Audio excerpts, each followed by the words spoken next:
ఈరోజు నజరేతు, ఈ నజరేతు అనేది ఏంటి, నజరేతులో ఉన్నటువంటిది కొన్ని విషయాలు ఈరోజు మనం నేర్చుకుందాం. చూడండి, నజరేతు అనగా రెండు అర్థాలను చరిత్రకారులు చెప్తూ వస్తారు.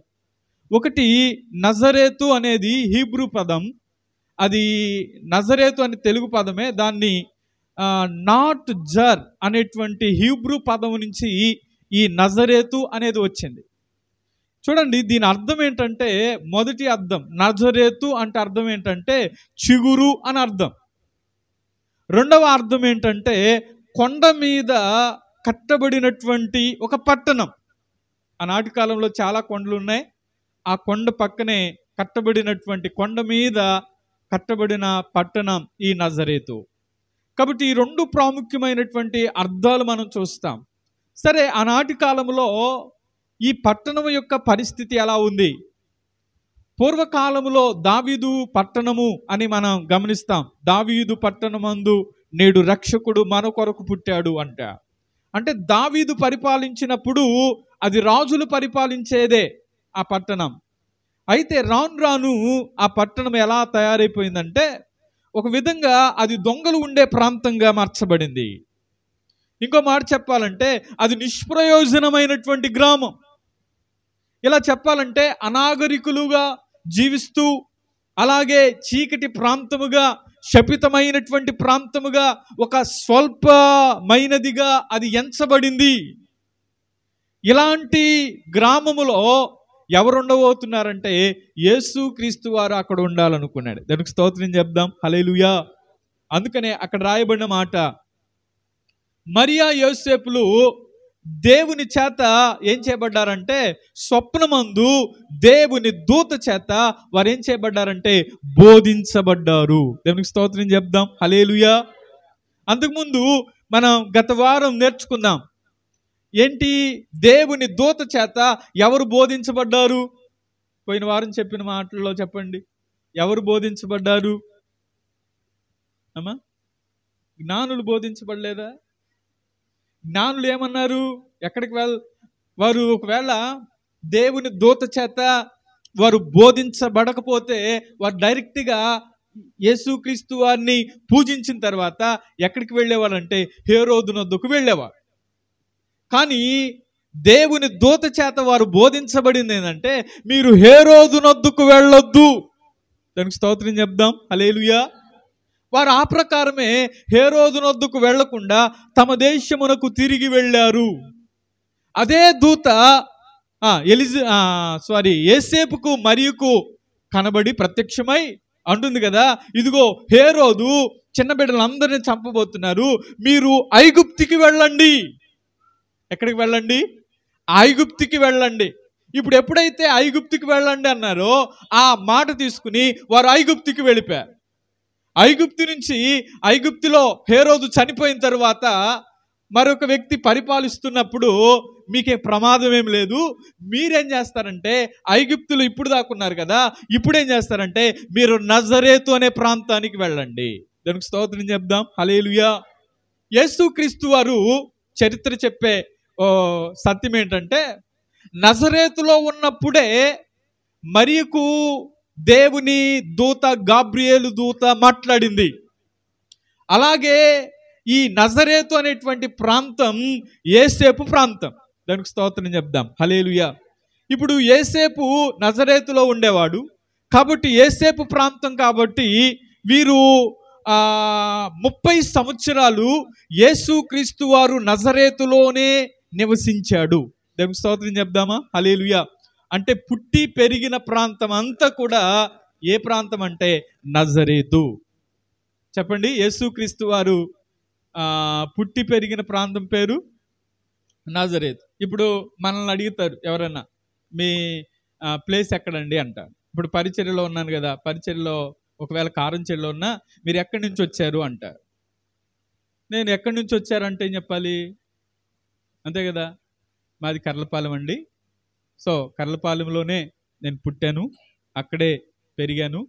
పెరిగిన తర్వాత నేను ఇలా బైబిల్ ట్రైనింగ్ తర్వాత దేవుని దర్శనాన్ని బట్టి నేను ఈ ప్రాంతంలో పరిచర్య చేస్తున్నానని చెప్తా ఉంటాను. దానికి స్తోత్రం చెప్దాం, హల్లెలూయా.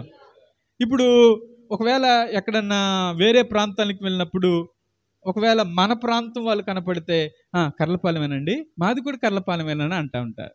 హల్లెలూయా. లేకపోతే ఒకవేళ కొంచెం దూరం వెళ్తే, మీకు ఆలోచన కోసం చెప్తున్నా, ఒకవేళ హైదరాబాదులో ట్రైనింగ్లో ఉన్నాం. ట్రైనింగ్లో ఉన్నప్పుడు ఏ ప్రాంతం వాళ్ళు ఉండేవాళ్ళు అంటే, మన ఆంధ్రప్రదేశ్ మొత్తం అన్ని రాష్ట్రాల నుంచి ఉండేవాళ్ళు. అప్పుడు తెలంగాణ ఆంధ్ర డివైడ్ అవ్వక ముందు ఈ అన్ని రాష్ట్రాల నుంచి వచ్చినప్పుడు ఒక ప్రత్యేకత ఉండేది. ఒకవేళ మీదే ప్రాంతం అన్నారనుకోండి, అప్పుడు కర్లపాలెం అంటే తెలియదు. అప్పుడేం చెప్పాలి? గుంటూరు అని చెప్పాలి. హల్లెలూయా. ఈ గుంటూరు నుంచి ఎంతమంది వచ్చారు అనగానే గుంటూరు వాళ్ళు అందరూ లేచి నిలబడేవాళ్ళు. ఓహో, ఈయన మా ప్రాంతం వాడు అని చెప్పి మేము కలిసి అక్కడ కూడా ఆ ప్రాంతంలో ఉన్నవారు అంటే కొంచెం అభిమానం ఉండదా? చెప్పండి. ఒకవేళ మనం ఎక్కడైనా ఉండొచ్చు, కానీ మన ప్రాంతం వాళ్ళు మన దగ్గరకు ఉన్నారు అంటే కొంచెం అభిమానంగా ఉండిద్ది. కొంచెం ఒకవేళ ప్రకాశం లేకపోతే నెల్లూరు ఇలా ఉన్నారనుకోండి, పర్లేదు అనుకున్నట్లు ఉండేది. కొంచెం దేశాలు దాటారనుకోండి, అక్కడేమంటారు తెలుసా? అమెరికాలో అయితే ఏ దేశం నుంచి వచ్చారు, ఇప్పుడు రాష్ట్రాలు పోయినాయి, దేశాలకు వచ్చినాయి అన్నమాట. అక్కడ మీది ఇండియానండి, ఇండియా. ఒకవేళ వారు పంజాబ్ వాళ్ళు అవ్వచ్చు, లేకపోతే కన్నడ వాళ్ళు అవ్వచ్చు, ఢిల్లీ వాళ్ళు అవ్వచ్చు, ఎక్కడోళ్ళు అయినా అవ్వచ్చు, కానీ వారు ఇండియన్సా కాదా అని చూస్తారు అక్కడ. అంటే ఇక్కడ ఎందుకు ఈ మాట చెప్తున్నానంటే, యేసుక్రీస్తు వారు నజరేయుడుగా పిలువబడ్డారు. దానికి స్తోత్రం చెప్దాం. హల్లెలూయా.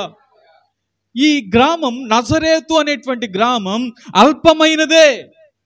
నజరేతు అనే గ్రామం అది ఎంత మాత్రము ఎన్నిక లేనటువంటి గ్రామం. ఓ మాట చెప్పాలంటే, నేను చెప్తూ వచ్చాను కదా, అది అనామకమైనటువంటి ప్రదేశం. ఇంకో మాట చెప్పాలంటే, అది దొంగలు నివసించే ప్రాంతంగా మార్చబడింది. ఓ నిష్ప్రయోజనమైన, ఒకవేళ చీకటి ప్రాంతముగా ఆ ప్రాంతం, శపితమైన ప్రాంతంగా ఆ ప్రాంతం ఉంది.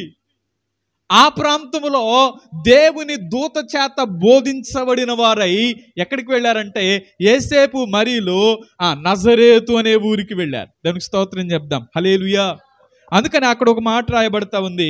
ఆ చివరి లైన్లో అంటాడు, నజరేయుడనబడిన ప్రవక్తలు చెప్పిన మాట నెరవేరునట్లు ఈలాగు జరిగెను.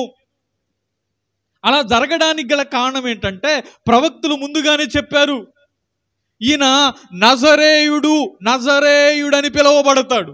దానికి స్తోత్రం చెప్దామా? హల్లెలూయా. నజరేయుడని పిలువబడతాడు. అందుకనే నజరేయుడనబడునని ప్రవక్తలు చెప్పిన మాట నెరవేరునట్లుగా ఇది జరిగింది. ఈ మాటను బట్టి నేను అంటాను, నజరేయుడు అని పిలవడానికి గల కారణం. ఒకసారి యేసుక్రీస్తు వారు తన సేవా పరిచర్యకు వచ్చిన తరువాత, ఆ సేవా పరిచర్యలో ఆయన ముందుకు వెళుతున్నప్పుడు తన శిష్యులని నా వెంబడి రండి అని వారిని ఆహ్వానిస్తూ ఉంటాడు. ఆహ్వానిస్తున్నప్పుడు చూడండి, యోహాను సువార్త రండి, యోహాను సువార్త 1వ అధ్యాయం ఒకసారి 45వ వాక్యాన్ని మనం చదివితే, పిలుపు నతానియేలును కనుగొని, ధర్మశాస్త్రములో మోషేయు ప్రవక్తలను ఎవరును గూర్చి రాయబడునో ఆయనను కనుగొంటిమి, ఆయన యోసేపు కుమారుడైన నజరేయుడగు యేసు అని అతనితో చెప్పెను. అందుకు నతానియేలు, నజరేతులో నుండి మంచిదేదైనా రాగలదా అని అడుగగా, వచ్చి చూడమని పిలుపు అతనితో చెప్పెను. దేవునికి స్తోత్రం చెప్దాం. హల్లెలూయా. ఈ మాట చెప్పండి, నజరేతులో నుండి మంచిదేదైనా రాగలదా? ఎందుకు నతానియేలు ఈ మాట అన్నాడు? ఇక్కడ జాగ్రత్తగా వినండి. నతానియేలు ఒక శాస్త్రి, ధర్మశాస్త్రోపదేశకుడు. దానికి స్తోత్రం చెప్దాం. హల్లెలూయా. ఎవరు చెప్పండి? నతానియేలు ఒక శాస్త్రి. అలాగే ఈయన ధర్మశాస్త్రాన్ని ఉపదేశించేవాడు, ధర్మశాస్త్రోపదేశకుడు. ఈ నతానేలు అంటున్నాడు కదా, నజరేతులో నుండి మంచిదేదైనా రాగలదా? ఎందుకన్నాడు ఆ మాట అని మనం ఒకసారి ఆలోచన చేస్తే, నజరేతు ఎలాంటిదని చెప్పాను? ఆ ప్రాంతం దొంగల ప్రాంతం. నజరేతు ఎలాంటి ప్రాంతం? ప్రయోజనం లేని ప్రాంతం. నజరేతు ఎలాంటి ప్రాంతం? ఒక శపితమైన ప్రాంతంగా ఎంచబడింది. ఇలాంటి ప్రాంతం గురించి ప్రవచనాలు అయితే చెప్తున్నాయి, నజరేతులో నుంచి మంచిది, నజరేతులో నుంచి. అందుకనే ఈ ప్రవచనం ఏంటంటే, యెషయా గ్రంథం 11వ అధ్యాయం 1వ వచనంలో యెషయా మొద్దులో నుండి చిగురు పుట్టును. దానికి స్తోత్రం చెప్దాం. హల్లెలూయా. ఎక్కడంట? యెషయా మొద్దులో నుండి చిగురు పుట్టును. యెషయా నివసించిన ప్రాంతం ఒకవేళ నజరేతు అని చెప్పొచ్చు, అలాగే దావీదు పట్టణం అనొచ్చు. కాబట్టి ఈ మాటలను బట్టి నేను అంటాను, ఆ ప్రాంతం శపితమైన ప్రాంతం అయిపోయింది. ఎందుకు శపితమైన ప్రాంతంగా మార్చబడింది? ఒక వ్యక్తి శపితమైనటువంటి వ్యక్తిగా ఎప్పుడు మార్చబడతాడు? ఒకసారి ఆలోచించేద్దాం.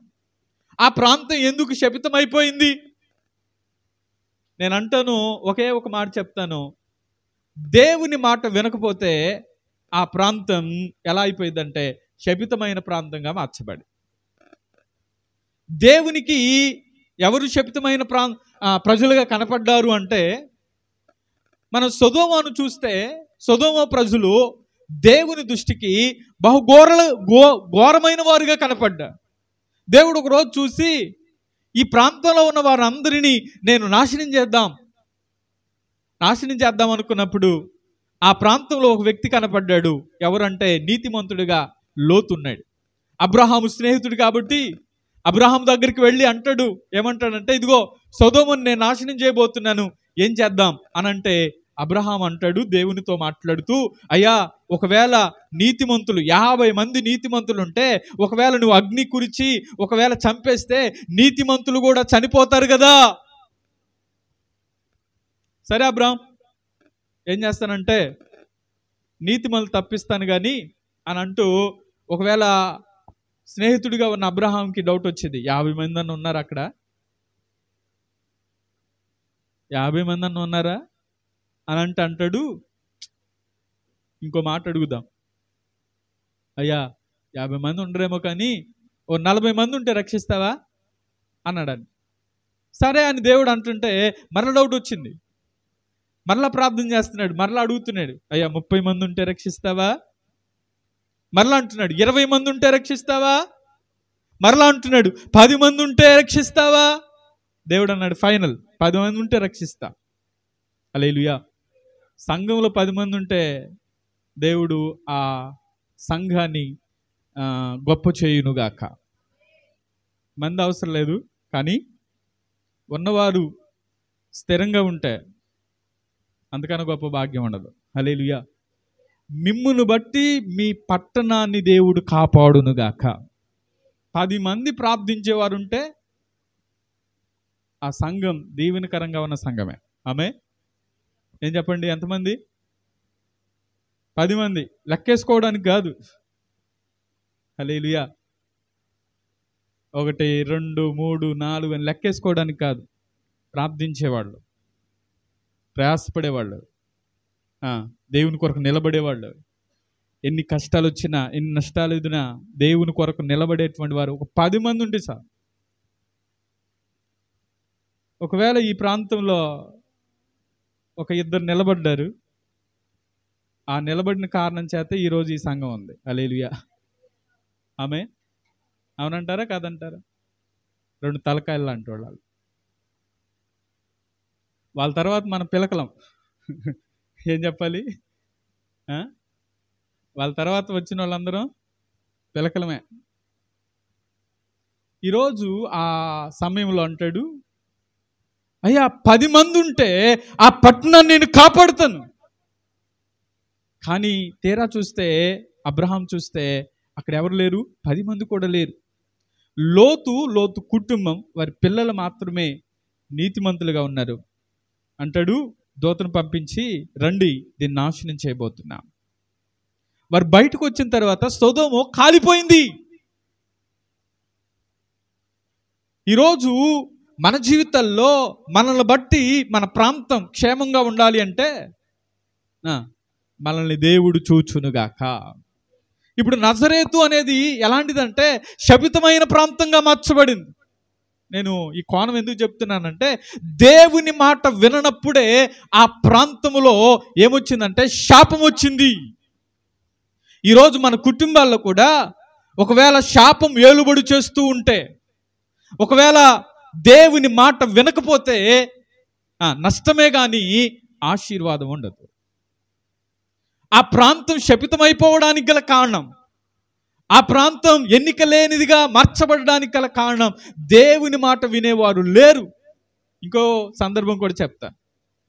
నినివే పట్టణస్థులను కూడా దేవుడు చూసి వీరు కూడా ఎలా ఉన్నారంటే బహుఘోరమైన వారుగా ఉన్నారయ్యా, నేను దాన్ని కూడా నాశనం చేయాలనుకుంటున్నాను, అయితే ఒక అవకాశం ఇద్దాం.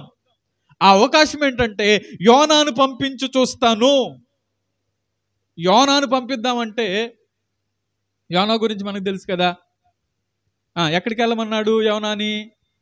నినివేకి వెళ్ళయ్యా, నినివే ప్రజలు బహుఘోరమైన వారుగా ఉన్నారు, వారు మార్పు కొరకై నువ్వు వెళ్ళయ్యా అంటే ఈయనంటాడు అసలు వారి మాట ఎన్రో, నేను వారి దగ్గరికి వెళ్ళను అని చెప్పి ఇంకో పక్క వాడికి వెళ్తా ఉంది. మనకు తెలుసు కదా, ఎత్తుకెళ్ళి లోపల పడేసాడు. తీసుకొచ్చి ఎక్కడ కక్కిందంట? ఒడ్డును కక్కిందంట. ఒకవేళ లోపల కక్కితే మరి లోపల పరిగెడతాడేమోనని ఒడ్డును కక్కినని రాయబడి. హల్లెలూయా.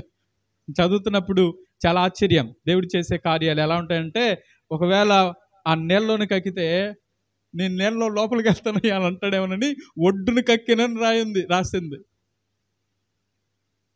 ఒడ్డును కక్కడం అంటే ఒక సేవకులు చెప్తూ అక్కడ దాకొచ్చి, అసలు సముద్రంలో తిమింగలం అంత దూరం రాదు, ఒడ్డు దాకొచ్చి ఒకసారి లోపల నుంచి అట్లా అంటే ఎక్కడో పడ్డాడంట.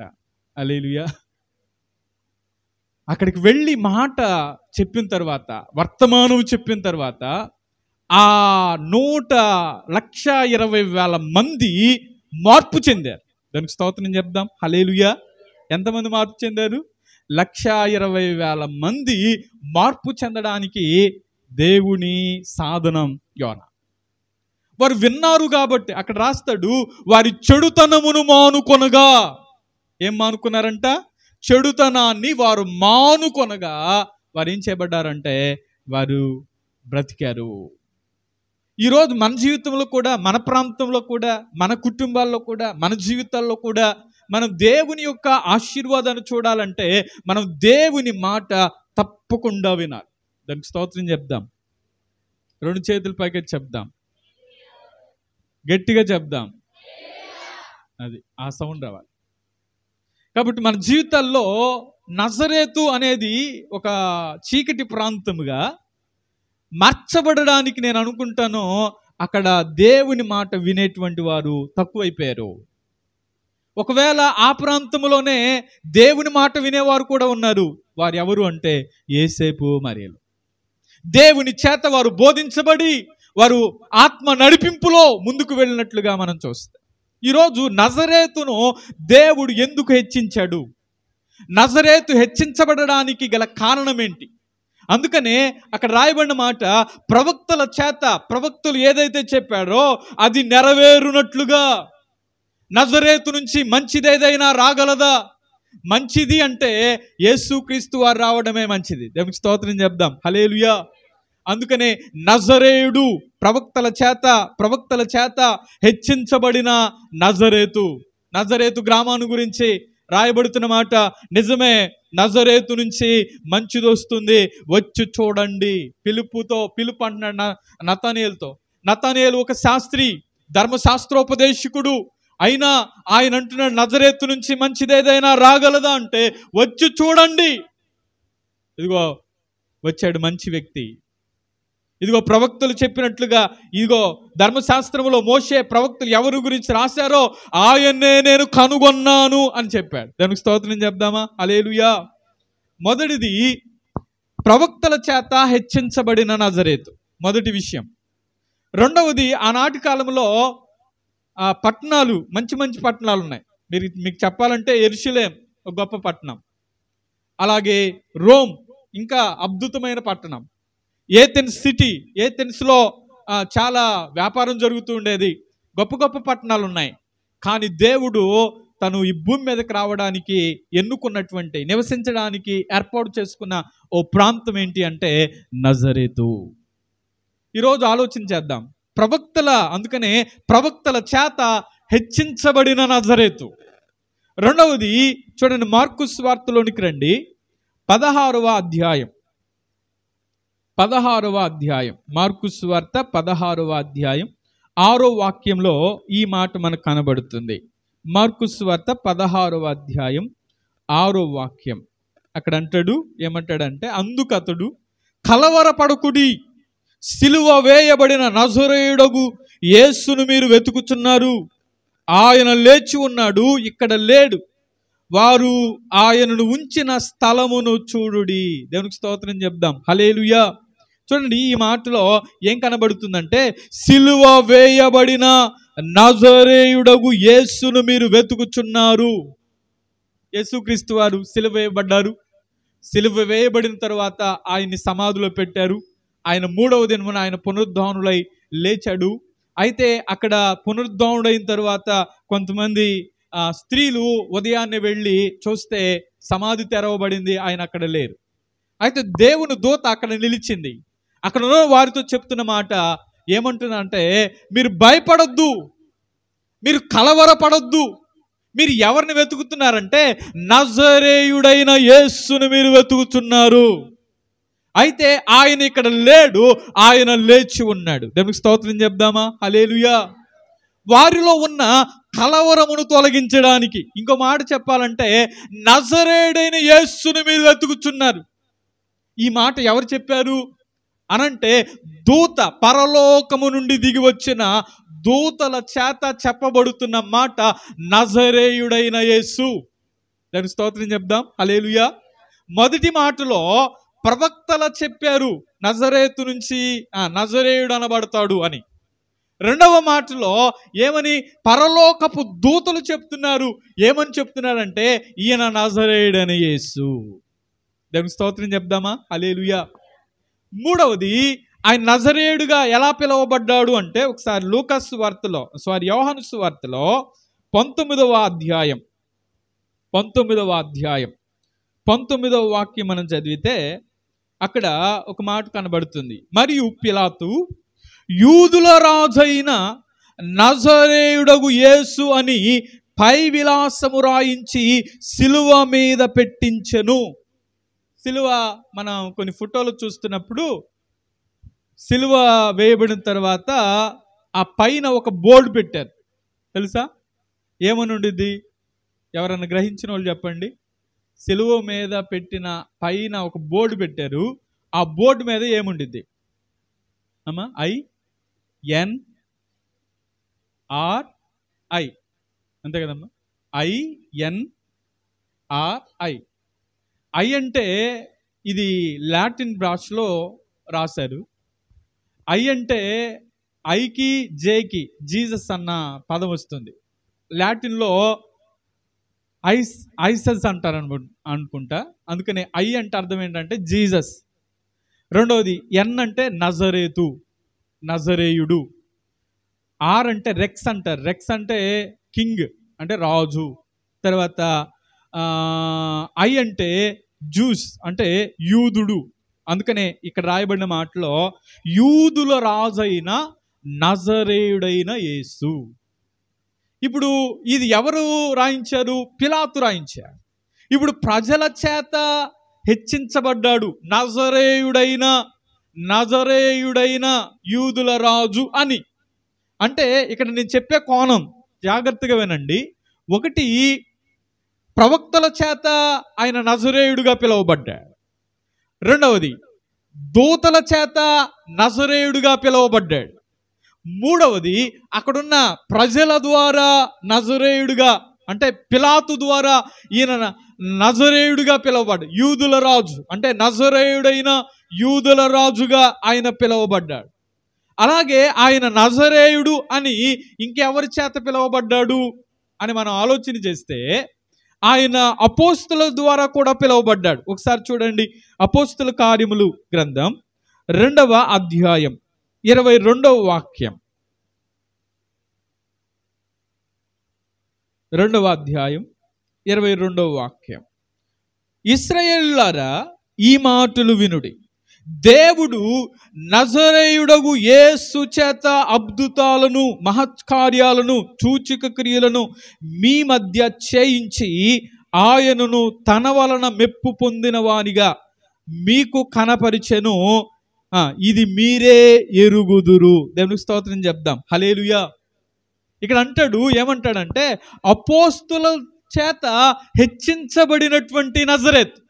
అపోస్తులు కూడా ఏమంటాడంటే ఆయన మరణించి పునరుద్ధానుడై తిరిగిన తరువాత ఆయన హెచ్చిస్తూ మాట్లాడుతున్నాడు. ఏమంటున్నాడంటే దేవుడు నజరేయుడగు యేసు ద్వారా ఈ అద్భుతాలు, మహత్కార్యాలు చేయించాడు అని. అలాగే ఆయన నజరేయుడైన యేసు ద్వారా అద్భుతాలు చేయించాడు అని చెప్పి, నజరేయుడైన యేసు నామములో నీవు లేచి నడు అన్నాడు. తర్వాత 3వ అధ్యాయంలో ఒక పుట్టినది మొదలుకొని ఒక కుంటివాడు, ఆ కుంటివాడిని అంటాడు, మాకు కలిగినదే మీకు ఇస్తున్నాం. వాడు అనుకుంటాడు వెండి ఏమైనా దొరుకుతుందేమో, బంగారం ఏమైనా దొరుకుతుందేమో అని అనుకుంటాడు. కానీ వారు అంటారు, యోహాను పేతురులు అంటారు, మా యొద్ద వెండి బంగారాలు లేవు, కానీ మాకు కలిగినదే మీకు ఇస్తున్నామని చెప్పి యేసు నామములో నువ్వు లేచి నడు అనగానే వాడు దిగ్గున లేచి గంతులు వేస్తూ పరిగెత్తుకుంటూ వెళ్ళాడు. దానికి స్తోత్రం చెప్దాం. హల్లెలూయా. ఇప్పుడు నజరేయుడైన యేసయ్య నామం ఎవరి చేత హెచ్చించబడుతుందంటే అపోస్తుల ద్వారా హెచ్చించబడుతుంది. అపోస్తులు యేసు నామములో, నజరేయుడైన యేసు నామములో అని వారు ఏం చేశారంటే ప్రార్థన చేశారు. యేసు నామము ద్వారే అద్భుతాలు జరుగుతాయి. ఈరోజు మన ప్రార్థనలో కూడా నజరేయుడైన యేసు నామములో నువ్వు లేచి నడు అంటే దేవుడే గొప్ప కార్యాలు చేయునుగాక. 2 చేతుల పైకి దేవుని స్తుతిద్దాం. హల్లెలూయా. నజరేయుడా నా యేసయ్యా, ఎన్ని యుగాలకైనా ఆరాధ్య దైవం నీవేనని కళమెత్తి నీ కీర్తినే చాటెదా. నజరేయుడా నా యేసయ్యా. హల్లెలూయా. ఈరోజు మనం కూడా పాటలు పాడుతున్నాం. ఏమని? నజరేయుడు అని. అంటే ఆనాడు అపోస్తుల ద్వారా నజరేతు హెచ్చించబడింది. 3 విషయాలు చెప్తూ వచ్చాను, 4 విషయాలు చెప్తూ వచ్చాను. ఒకటి, ఎవరి ద్వారా చెప్పాలి? ఎవరి ద్వారా నజరేతు హెచ్చించబడింది? ప్రవక్తల ద్వారా హెచ్చించబడింది. రెండవది, దూతల చేత హెచ్చించబడింది. మూడవది, అక్కడున్న ప్రజల ద్వారా హెచ్చించబడ్డాడు. నాలుగవది, అపోస్తుల ద్వారా అంటే తన శిష్యుల ద్వారా హెచ్చించబడ్డాడు. ఐదవది, ఎవరి చేత ఆయన హెచ్చించబడ్డాడంటే ఆయనే తన గురించి చెప్పుకుంటూ నేను నజరేయుడైన యేసును అని చెప్పాడు. దానికి స్తోత్రం చెప్దాం. హల్లెలూయా. చదువుతారా ఒకసారి? అపోస్తుల కార్యముల గ్రంథంలోనే 22వ అధ్యాయం 8వ వాక్యాన్ని మనం చదువుదాం. 22వ అధ్యాయం 8వ వాక్యం. ఒకసారి 7వ వాక్యం నుంచి చదువుదాం. నేను నేల మీద పడి సౌలా సౌలా నీవెందుకు నన్ను హింసించుచున్నావని నాతో ఒక స్వరము పలుకుట వింటిని. అందుకు నేను ప్రభువా నీవెవడవని అడిగినప్పుడు నీవు హింసించుచున్న నజరేయుడగు యేసును అని నాతో చెప్పాను. దేవుని స్తోత్రం చెప్దాం. హల్లెలూయా. అక్కడ ఏం చెప్పాడు? ఇదిగో నువ్వు నన్ను హింసిస్తున్నావే, సౌలా సౌలా నన్నెందుకు హింసిస్తున్నావు? ఇప్పుడు సౌలు ఎవరిని హింసించాడు? దేవుని ప్రజలను హింసించాడు. దేవుని ప్రజలను హింసిస్తే ఈయనేమంటున్నాడు, నన్నెందుకు హింసించావు? ఆ మాటలు అంటాడు, ఇదిగో నీవు హింసించుచున్న నజరేయుడైన యేసును నేనే. అంటే ఈ మాటలో యేసు చేత నజరేతు హెచ్చించబడింది. ఈరోజు నేను అంటాను, సౌలు దర్శనం పొందినప్పుడు నీవు హింసించుచున్న యేసును, అంటే నజరేతులో, ఇక్కడ ఇంకో మాట చెప్తాను, ఏ ప్రవక్త తన ప్రజలలో ఘనత పొందినవాడు కాలేడంట. ఏ ప్రవక్త తన ప్రజల్లో ఘనత పొందినవాడు కాలేడు. నజరేతులో దేవుడు ఏం చూశాడంటే, వారి అవిశ్వాసాన్ని బట్టి దేవుడు వారి మధ్యలో అద్భుతాలు చేయలేకపోయాడని. అందుకనే ఈరోజు మన జీవితాల్లో విశ్వాసాన్ని బట్టే దేవుడు కార్యాలు చేస్తాడు, కానీ వ్యక్తిని బట్టి దేవుడు కార్యాలు చేయడు. ఆమేన్. ఈ మాట పూర్తిగా విశ్వసించండి. ఒక వ్యక్తిని బట్టి దేవుడు కార్యాలు చేయటం కాదు, నీలో ఉన్న విశ్వాసము ద్వారా దేవుడు అద్భుతాలు చేయించునుగాక. కాబట్టి ఈ మాటను బట్టి యేసయ్య తన గురించి తనచే ఏం చెప్పబడుతున్నాడంటే, నజరేయుడుగా, నజరేతువాడుగా తన్ను తాను పరిచయం చేసుకుంటుంది. నీవు హింసించుచున్న నజరేయుడైన యేసును నేనే. ఈరోజు మన జీవితాల్లో దేవుడు మనల్ని గొప్ప చేయాలి, మనల్ని హెచ్చించాలి అని అంటే మనం ఏం చేయాలి? చివరిగా మనల్ని దేవుడు హెచ్చించాలంటే మనం ఏం చేయాలి? అందుకని సామెతల గ్రంథంలో ఒక మాట చదువుదాం. 4వ అధ్యాయం 8వ వాక్యం ఒకసారి చదువుతారా? 4వ అధ్యాయం 8వ వాక్యం. సామెతల గ్రంథం 4వ అధ్యాయం 8వ వాక్యం. దాన్ని గొప్ప చేసిన ఎడల అది నిన్ను హెచ్చించును, దాన్ని కౌగలించిన ఎడల అది నీకు ఘనత తెచ్చును. చాలండి. ఇక్కడ అంటాడు, నీవు దాన్ని గొప్ప చేసిన ఎడల అంటే అక్కడ రాస్తూ వచ్చాడు ఉపదేశం, దేవుని ఆజ్ఞలు, దేవుని మాటలు. ఈరోజు మనం దేవుని వాక్యాన్ని గొప్ప చేస్తే దేవుడు అంటాడు, ఆ వాక్యం నేనేం చేస్తుందంటే గొప్ప చేస్తుంది. సౌలు ఒకరోజు దేవునికి దూరంగా ఉన్నటువంటి సౌలు పౌలుగా మారిన తర్వాత దేవుడు అతన్ని హెచ్చిస్తూ వచ్చాడు. హల్లెలూయా. ఒకరోజు ఎందుకు పనికిరానటువంటి వాడుగా ఉన్న సౌలుని పనికొచ్చే పాత్రగా మార్చాడు. ఈరోజు ఇలా చెప్పాలంటే దావీదు కూడా అంటాడు, గొర్రెల కాపురిగా ఉన్న దావీదు ఒకరోజు సింహాసనం ఎక్కిన తర్వాత అంటాడు, అయ్యా నేను ఏ పాటి వాడనయ్యా, ఏ పాటివాడిని, నన్ను ఇంతగా హెచ్చించడానికి నువ్వు చూపిన ప్రేమ ఎంతది అంట. కాబట్టి ఎన్నిక లేని ప్రాంతాన్ని దేవుడు ఎన్నుకున్నాడు. ఈరోజు నేను కూడా అంటాను, మనం ఎన్నిక లేనటువంటి వారమే, మనం ఎందుకు పనికిరానటువంటి వారమే. అయితే దేవుడు మనల్ని ఏర్పాటు చేసుకున్నాడు, దేవుడు మనల్ని ఎన్నుకున్నాడు, దేవుడు మనల్ని ప్రత్యేకపరిచాడు. దేవుని కృపచేత మనం ఉన్నాం. దానియేలు కూడా బానిసగా వెళ్ళాడు బబులోను సామ్రాజ్యానికి. బానిసగా వెళ్ళినటువంటి దానియేలును ఆ బబులోను సంస్థానంలోనే దేవుడు హెచ్చించాడు. ఈరోజు నేను అంటాను, తగిన సమయంలో దేవుని చేతి క్రింద మనం దీన మనస్కులమై ఉంటే, మనం దేవుని చేతి కింద దీన మనస్కులై ఉన్నప్పుడు తగిన సమయంలో ఆయనే మనల్ని హెచ్చించునుగాక. కాబట్టి ఈరోజు నేను అంటాను, దేవుని చేత మనం హెచ్చించబడాలి అంటే మనం దేవుని చిత్తంలో ఉంటే, దేవుని మాట వింటే, దేవుని చిత్తానికి లోబడితే దేవుడు తప్పకుండా మనలను హెచ్చించునుగాక. అందుకనే మనం ఎంతగా తగ్గించుకుంటామో, అందుకని ఒక మాట అంటాడు కదా, తను తాను తగ్గించుకునేవాడు హెచ్చించబడును, తను తాను హెచ్చించుకునేవాడు తగ్గించబడును. కాబట్టి మనల్ని మనం తగ్గించుకుంటే తప్పకుండా దేవుడే మనల్ని ఘనపరచునుగాక. కాబట్టి దేవుడు మనల్ని ఘనపరుస్తాడు. ప్రతి విషయంలో దేవుడే మనకు తోడుగా ఉంటాడు, దేవుడే సహాయం చేస్తాడు. అందుకనే నజరేతు చిగురు, అలాగే కొండ మీద కట్టబడిన ఓ పట్టణం. నజరేతుకి ఇంత ఆధిక్యత రావడానికి, అందుకని నజరేతు నుంచి మంచిది ఏదైనా రాగలదా, వచ్చి చూడు అని సాక్ష్యం చెప్తున్నా. ఆయన చూస్తే ఈరోజు ఆయన దగ్గరకు వచ్చిన మనం, ఆయన నజరేయుని యేసును చూస్తే ఆయనే మన పక్షముగా అద్భుతాలు చేయునుగాక. నిజమే కదా? మన పక్షముగా ఆయన ఏం చేస్తాడు? ఆశ్చర్యకార్యాలు చేస్తాడు. మన పక్షముగా ఆయన మేలు చేస్తాడు. కాబట్టి ఆయన దగ్గరకు వచ్చిన బిడ్డలను ఆయన ఎంత మాత్రము త్రోసివేసే దేవుడు. కాబట్టి ఈరోజు స్వల్పమైన గ్రామాన్ని అనేక మందికి దీవెనకరంగా మార్చినట్లు, ఈరోజు ఎందుకు పనికిరాని మనల్ని కూడా పనికొచ్చే పాత్రగా చేశాడు. హల్లెలూయా. పనికొచ్చే పాత్రగా మన జీవితాలు ఉంటే, అలాగే తప్పకుండా మనం దేవుని మాట వింటే దేవుడే మనల్ని హెచ్చించునుగాక. అందుకని అంటాడు, తగిన సమయంలో మిమ్మల్ని హెచ్చిస్తాను.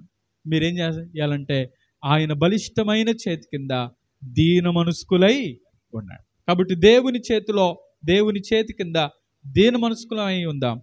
దేవుడే తగిన సమయంలో మనల్ని హెచ్చిస్తాడు.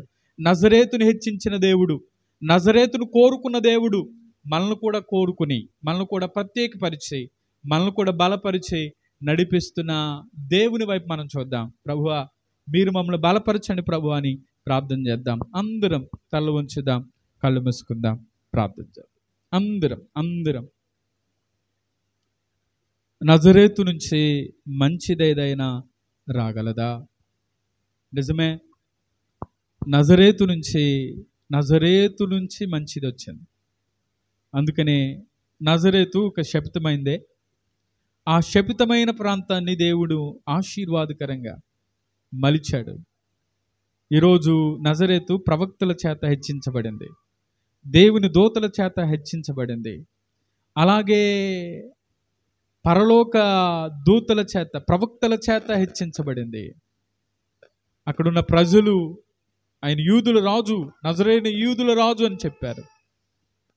అలాగే దేవుని అపోస్తుల చేత హెచ్చించబడ్డారు. ఈరోజు క్రీస్తు చేత నీవు హెచ్చించబడాలంటే నీ జీవితంలో కూడా యేసయ్యకు స్థానం ఇస్తే ఆయన నిన్ను హెచ్చిస్తాడు. ప్రార్థన చేద్దాం. కృపగల తండ్రి, దయగల దేవా, నీకు వందనాలు. ఈ ఉదయకాలం మీ సన్నిధి మాతో ఉంచి నడిపించినందుకే స్తుతిస్తున్నాం దేవా. తెలియని విషయాలు మేము అర్థం చేసుకోవడానికి మాతో బోధిస్తున్నందుకే వందనాలు. నజరేతుని హెచ్చించిన దేవా, మేము కూడా అల్పులమే, ఎందుకు పనికిరానటువంటి వారమే, మమ్మల్ని కూడా పనికొచ్చే పాత్రగా చేయండి. దానియేలుని హెచ్చించిన దేవుడావు, దావీదుని హెచ్చించిన దేవుడావు, పౌలుని హెచ్చించిన దేవుడావు దేవా, మమ్మల్ని కూడా హెచ్చించండి. మీ చిత్తములో ముందుకు సాగడానికి బలిష్టమైన మీ చేతి కింద, మీ రెక్కల నీడలో మమ్మల్ని బలపరిచి భద్రపరచమని యేసయ్య నామములో అడుగుచున్నాము తండ్రి. ఆమేన్.